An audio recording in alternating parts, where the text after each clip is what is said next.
Hello friends.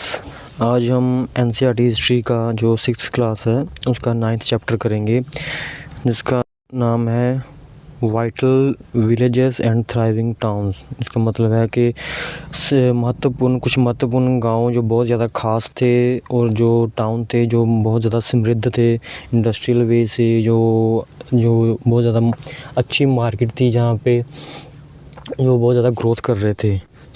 इस particular chapter में हम पढ़ेंगे कि कौन कौन से गांव थे या कैसे गांव समृद्ध थे, क्या टूल्स थे तब यूज़ होते थे, कौन से टूल्स थे यूज़ होते थे, और उन टूल्स का यूज़ कैसे एग्रीकल्चर में किया, कैसे इंडस्ट्रियल ग्रोथ में किया, कैसे उन टूल्स को यूज़ करके कुछ गांव, कुछ शहर बहुत ज़्यादा ख़ास बन गए और वो ग्रोथ की तरफ बढ़े और एक सेंटर बन गए, मार्केट का व्यापारिक सेंटर बन गए। शुरू करते हैं हम। पहला टॉपिक है जैसे आयरन टूल्स एंड एग्रीकल्चर। लोहे के tool. We often take use of iron for granted today. हम इस टाइम भी बोलते हैं कि हम लोहे को इतनी महत्वता नहीं देते। Things made of iron and steel are our part of daily life. जो लोहे से बनती है चीज़ें या स्टील से, वो आज भी हमारी लाइफ के डेली पार्ट का हिस्सा है। तो आयरन का यूज़ तो सब कॉन्टिनेंट में 3000 पहले से ही शुरू हो गया था।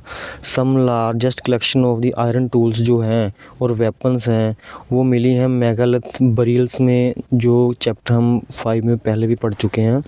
2500 साल करीब पहले जो एविडेंस थे for growing use of tool, जो आयरन के टूल थे उनके एविडेंस हम 2500 साल पहले ही मिल जाते हैं।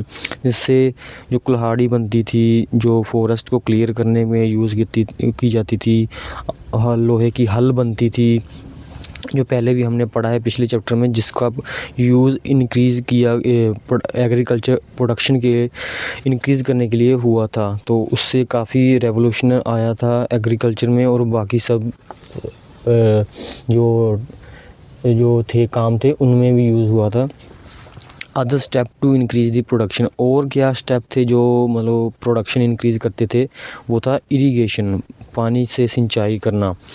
जो राजा थे या राज्य थे, you have been reading that कि about could not have existed without the support of flourishing village. अगर गांव ही नहीं फ्लरिश करेगा, अगर गांव ही नहीं मतलब ग्रोथ करेगा, तो राज्य ग्रोथ कैसे करेगा? क्योंकि गाँव में जो लोग होंगे वो खेती करेंगे, वहाँ से वो पैदावार बढ़ेगी, उसी पैदावार से राजा को टैक्स जाएगा, टैक्स से राजा आगे नई एक्सपेडिशंस करेंगे। इस तरह देखा जाता कि न्यू टूल जो थे वो सिस्टम ऑफ ट्रांसप्लांटेशन, जैसे कि सीधे पौधे लगाने, सैपलिंग लगानी, और इसमें यूज़ होता था जो इंक्रीज़ कर देते थे प्रोडक्शन की। इरिगेशन एक सिंचाई थी, वो एक महत्वपूर्ण ज़रिया था किसी भी चीज़ की प्रोडक्शन बढ़ाने के लिए, खासकर जो खेती बाड़ी थी। हम कहाँ थे कि irrigation work that were build during the time included canal, well, tank and artificial lake. जो इरिगेशन के लिए ना नहरें बनाई गई, वेल बनाए गए, टैंक बनाए गए और आर्टिफिशियल लेक बनाई गई, ताकि किसानों को अच्छे से इरिगेशन पानी मिल सके फसलों के लिए, और वो अच्छे से खेती बाड़ी करें ताकि पैदावार ज़्यादा हो। If you look at the chart, you will find some stages in the construction of the irrigation work mentioned. ये चार्ट दिया गया है, इससे हमें पता चल गया कि कैसे कैसे वो कंस्ट्रक्शन में, इरिगेशन की कंस्ट्रक्शन में कैसे कैसे काम होता था। जैसे king need money for army and palaces. उसका अगला स्टेप होता था वो they demand tax from the farmer. राजा को पैसे चाहिए होते थे पैलेस बनाने के लिए, वो डिमांड करते थे फार्मर से टैक्स की। और तीसरे नंबर पर आएगा कि इसके लिए farmers have to increase the production to pay the tax. जो फार्मर को प्रोडक्शन बढ़ानी पड़ती थी। प्रोडक्शन कैसे बढ़ती थी? This is possible with the irrigation चाहिए थी। इरिगेशन फिर तो जो king provide money and plan for irrigation work. ये 5th नंबर पे आएगा ये। और 6th पे आएगा लेबर थी, जो labour provided by the people, ये 6 नंबर पे आएगा। और जो थे आगे आ गया प्रोडक्शन इंक्रीज़ होती थी, सो डज द रेवेन्यू भी इंक्रीज़ होता था। तो जो लास्ट नंबर पे आएगा कि फार्मर भी इनसे बेनिफिट होते थे, क्योंकि क्रॉप प्रोडक्शन थी वो एक पक्का हो गया था, सर्टेन हो गया था कि क्रॉप की प्रोडक्शन वो बढ़ेगी ही बढ़ेगी। ये थोड़े स्टेप थे जो फार्मर और किंग्स के बीच में चलते थे, ताकि इरिगेशन को कैसे सुदृढ़ किया जाए। Who lived in the villages, तो विलेजेस में रहता कौन था? There was least 3 different kind of the people, जो 3 अलग अलग तरह के लोग थे जो रहते थे विलेजेस में। Southern and in northern part of the sub continent, जो साउथ और नॉर्थ में जो रहते थे उसमें थे। तमिल रीजन में रहते थे जो लार्ज लैंड ओनर थे, जिन्होंने इनको वेललार कहा जाता था। ऑर्डनरी जो प्लोमैन होते थे, जो उनको उजावर कहा जाता था, जो किसी के काम खेत में काम करते थे। एंड जिनके पास खेत ही नहीं होता था, लैंडलेस लेबरर्स होते थे या स्लेव होते थे, उनको कहा जाता था कडाइसियार या फिर आदिमाई कहा जाता था। ये टर्म्स पूछी गई हैं एग्ज़ाम्स में, यूपीएससी में, सीडीएस में ये टर्म्स पूछी गई हैं। सो आप इसका थोड़ा ध्यान रखिएगा। आगे नॉर्दर्न पार्ट था जो कंट्री का, वहाँ विलेज में एक हेड होता था जिसको ग्राम भोजक कहा जाता था। वो man from the same family होता था, held the position for the generation. मतलब पीढ़ी दर पीढ़ी एक ही आदमी के पास रहती थी, मतलब जो ग्राम भोजक की जो पोजीशन थी। इन अदर वर्ड बोलें तो पोस्ट हेरिडेटरी थी, ठीक है। Gram bhojak was often largest land owner होता था, जिसके पास सबसे ज़्यादा लैंड था। जनरली ही हैड स्लेव, उसके पास स्लेव्स भी होते थे, किराए पे वर्कर होते थे जो काम करते थे खेतों में। बिसाइड ही was a powerful king often use to him to collect the tax, भी कलेक्ट करता था वो राजा के लिए, फंक्शन करता था, काम करता था एज जज के बतौर काम करता था। और कभी कभी पुलिस मैन की तरह भी वो काम करता था, जैसे कोतवाल होते थे पहले, कोतवाली की तरह वो काम भी करता था। ये सारे काम राजा के लिए करता था। अपार्ट फ्रॉम द ग्राम भोजक, वहाँ कुछ और भी इंडिपेंडेंट फार्मर होते थे जिन्होंने गृहपति कहा जाता था। मोस्ट जिनका जो स्मॉल लैंड ओनर थे, जो स्मॉल लैंड जिनके पास थोड़ा कम फसल ज़मीन होती थी। Then there was the man and women, such के दास होते थे, कर्मकार होते थे जिनके पास लैंड नहीं होता था। They had to earn the living on, किसी और के ज़मीन पे काम करके वो पैसे कमाते थे, जहाँ अपनी जीवनी कमाते थे। In the most village there were the also some craft person, जो जैसे कि जैसे वो का ब्लैक स्मिथ होते थे, पोटर होते थे, कारपेंटर होते थे और वीवर होते थे। ये भी मतलब अगर टैक्स नहीं दे पाते थे तो ये क्या करते थे, काम करते थे राजा के लिए या उनके लिए जो बड़े लैंड ओनर, उनको काम करके उनके लिए काम करके, फ्री काम करके टैक्स सबके टैक्स से ही पे करते थे। जो अर्लीस्ट तमिल कॉम्पोजिशंस हैं, ये जिनको संगम लिटरेचर भी कहा जाता है, 2300 साल पहले की वो कंपोज की गई हैं। Their text called the Sangam because they are suppose to have been compose and compiled in the assembly, क्योंकि संगम जो असेंबली है उसका मतलब संगम होता है तमिल में। तो संगम ऑफ द पोइट्स, जो भी पोइट्स थे वो मदुराई में इकट्ठे होते थे, संग करते थे, तो संगम, इसलिए इसको संगम बोला जाता है। जो भी कॉम्पोजिशन है, जो भी टेक्स्ट लिखे गए, तमिल टर्म जो मेंशन है above are found in the Sangam literature.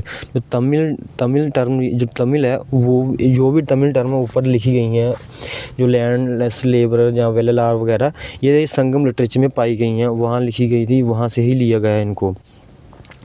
Finding out the cities के बारे में कैसे पता चलता है? स्टोरीज से, ट्रैवलर से, स्कल्पचर से और आर्कियोलॉजी से हमें पता चलता है। आपने जातक के बारे में सुना होगा, जो बुद्ध की स्टोरीज लिखी गई हैं। There were story about the probably composed by the ordinary people, then written down, फिर उसको प्रिजर्व किया गया होगा by Buddhist monk. Here the Jataka story which tell the how poor man gradually become the rich, ये बताते हैं कि जो गरीब आदमी थे वो कैसे अमीर बन गए थे या अमीर बनते थे। तो यहाँ एक क्लेवर पुअर मैन की कहानी बताई गई है, जो शायद हम स्किप कर सकते हैं। तो आगे आगे यहाँ से we can also use the kind of evidence to find out the about the life of the societies. ये क्या है, ring well found in the Delhi. In what way do you think that the system of drainage was different from that of the Harappa. इसमें बताया गया कि हड़प्पा का system था जो ये रिंग वेल, ये वाली रिंग वेल, ये बताया गया कि यहाँ पूछा गया कि हड़प्पा का जो सिस्टम था ड्रेनेज का वो इस टाइम से कैसे अलग था। सो स्कल्पचर जो थे वो कार्व करते थे scene depicting the people living in the town and village as well as in the forest. जो स्कल्पचर होते थे ना, जो मूर्तिकार होते थे, वो दीवारों पे ना ऐसे चित्र बनाते थे, ऐसे मतलब चित्र बनाते थे जिसमें लोग टाउन्स में रह रहे हैं, गाँव में रह रहे हैं, जंगलों में रह रहे हैं। Many of the sculpture were use to decorate the railings, pillar, जो गेटवे होते थे बिल्डिंग के, उनको डेकोरेट करने के लिए भी यूज़ करते थे स्कल्पचर। और many city that develop about the 2500 साल पहले जो भी सिटीज़ डेवलप हुई है, the capital of the mahajanapadas that you learn, जो 6 चैप्टर में हमने पढ़ा है। As we had seen some of the cities surrounded by the massive fortification of wall।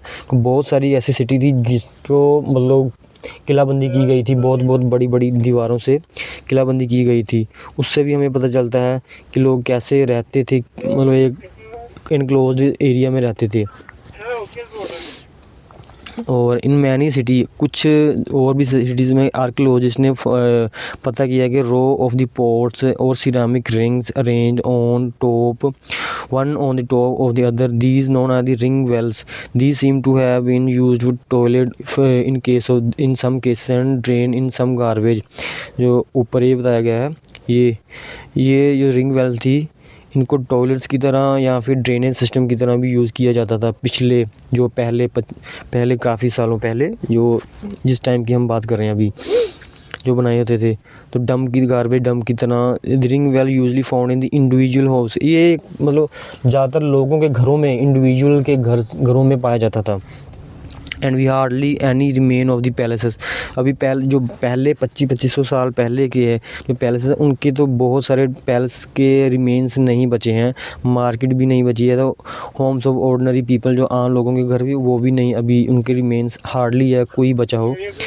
Perhaps some are yet to be discover. अभी कुछ है जो डिस्कवर भी नहीं किए गए हैं, जो लकड़ी के बने थे, mud brick thatch may not have been survive. लकड़ी के जो ऐसे थे, जो लकड़ी के बने थे या फिर मिट्टी के बने थे, वो तो अभी तक नहीं बचे होंगे, क्योंकि वो जल्दी, मतलब जल्दी डिग्रेड हो जाते हैं, लकड़ी जल्दी ख़त्म हो जाती है in spite of the stone, या फिर किसी मेटल के मुकाबले।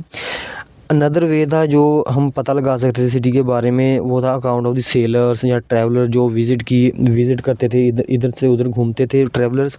वो अपना लिखते भी थे, अकाउंट भी लिखते थे, अपनी किताबों में लिखते थे सिटीज़ के बारे में जहाँ वो जाते थे। One of the detail account है जो है अननोन ग्रीक सेलर से के अकाउंट से मिला है हमें, कि डिस्क्राइब करता है आल पोर्ट जो उसने विज़िट किए थे उस टाइम पे, जिसमें उसने ब्रोच जो है पोर्ट, उसका नाम दिया गया है। Then read his description in the city, फिर डिस्क्रिप्शन उसका सिटी में बताया गया है। स्टोरी ऑफ दी बैरीगाजा, जिसका ग्रीक नेम है बड़ोच। द गल्फ नैरो, उसने बताया कि गल्फ बहुत ज़्यादा नैरो थी। बड़ोच के जो नाम है बरीगाजा, बड़ोच के नज़दीक बहुत ज़्यादा गल्फ नैरो थी। Very hard to navigate for those who coming from the sea. Ship जो थी to be steered in the skilful and experience local fisherman who works employed by king. वो जो स्किलफुल फिशरमैन होते थे, वही जो ship थी उसको अच्छे से चला सकते थे, जो लोकल किंग्स के द्वारा नियुक्त किए गए थे। इम्पोर्ट फ्रॉम इनटू दी बैरीगाजा और क्या वाइन की जाती थी इंपोर्ट वहाँ बाहर से, copper, tin, lead, coral, topaz, फिर क्लोज, गोल्ड, सिल्वर। एक्सपोर्ट था जो इंक्लूडेड था plant from Himalaya, ivory, agate, carnelian, cotton, silk, perfume. ये सब था जो कि इंपोर्ट और एक्सपोर्ट किया जाता था। इस अकाउंट के बारे में किसी ग्रीक ट्रैवलर ने, जो सेलर है, उसने लिखा हुआ था। जो ये था जो हमें पता चलता है बड़ोच पोर्ट के बारे में। पंचमार्क कॉइन भी मिलते हैं। पंचमार्क कॉइन वर दी जनरली रेक्टेंगुलर होते थे और समटाइम्स स्क्वायर और राउंड भी होते थे, जैसे ये बताया गया। Shape either cut out of the metal sheet और made out of the flattened metal globule. Small spherical जो बॉडी होती थी ऐसे बनाए जाते थे।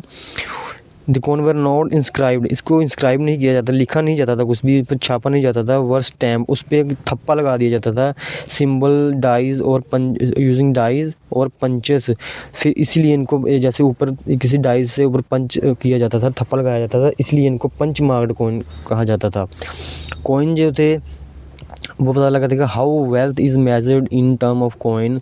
Story on the page of 90 number page पर दिया गया है कि कैसे हम कॉइन वेल्थ को मापते थे।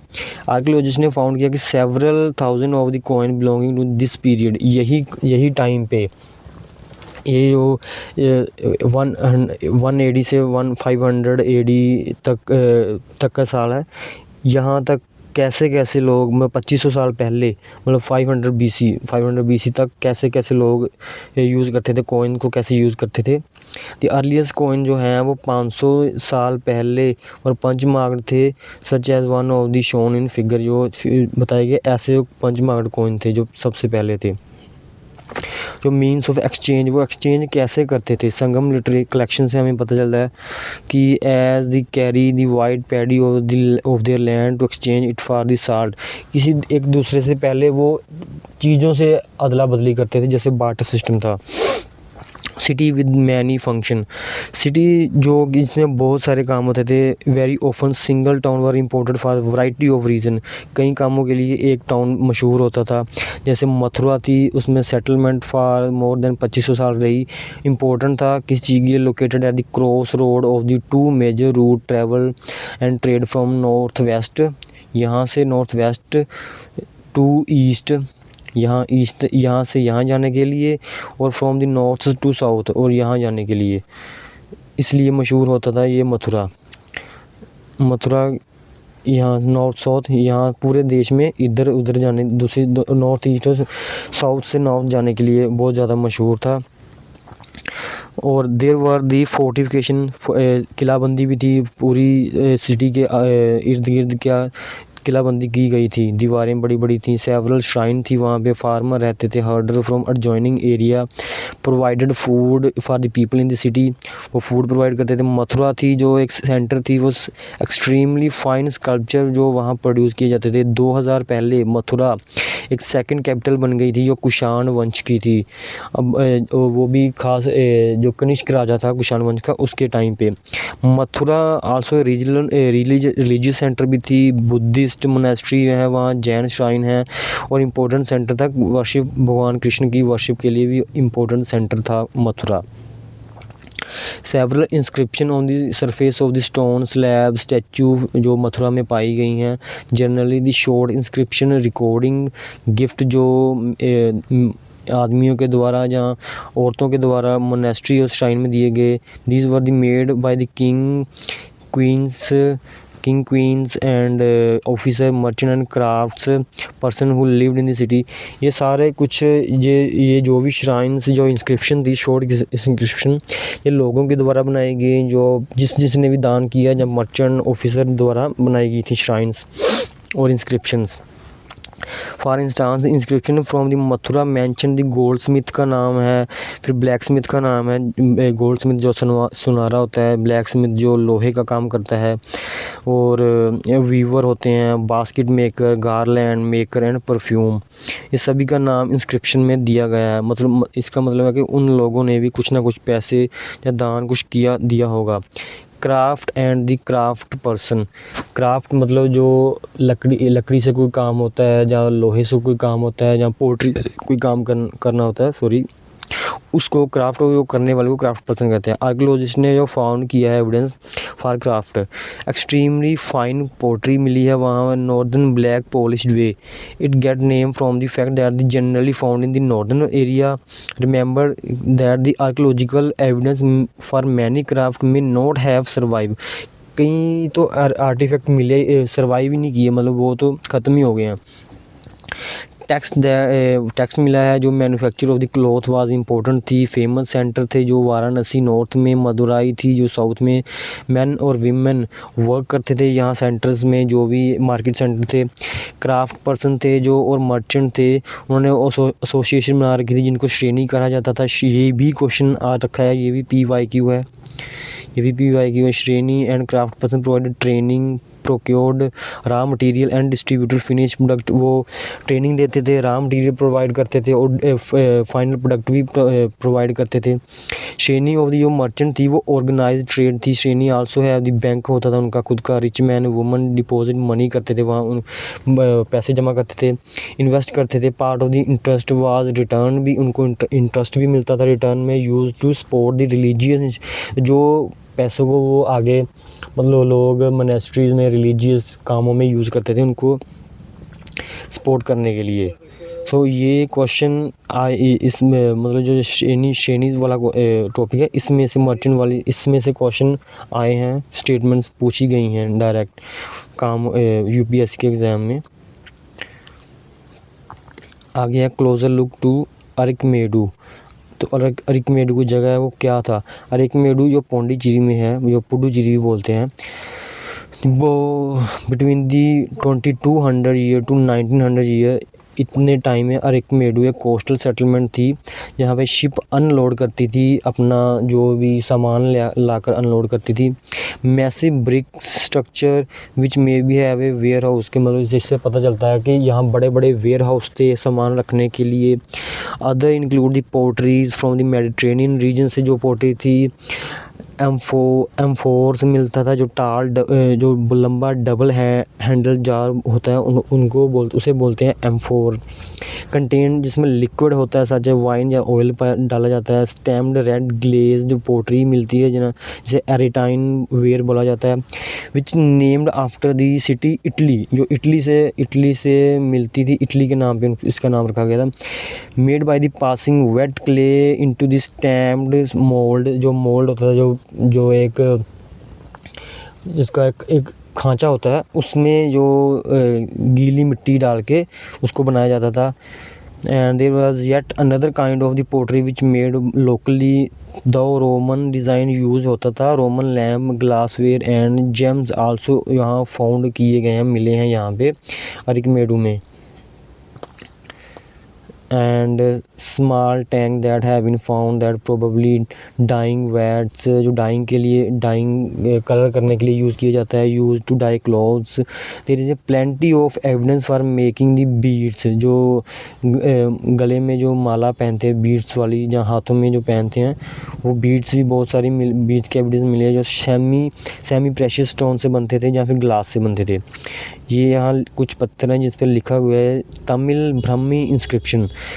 ये तमिल भाषा में जो ब्राह्मी इंस्क्रिप्शन लिखी गई है, ब्राह्मी स्क्रिप्ट में several pieces of the pottery, ये पोट्री है, have inscription in the Brahmi which was used to write the Tamil. Brahmi script को तमिल लिखने के लिए यूज़ किया जाता था।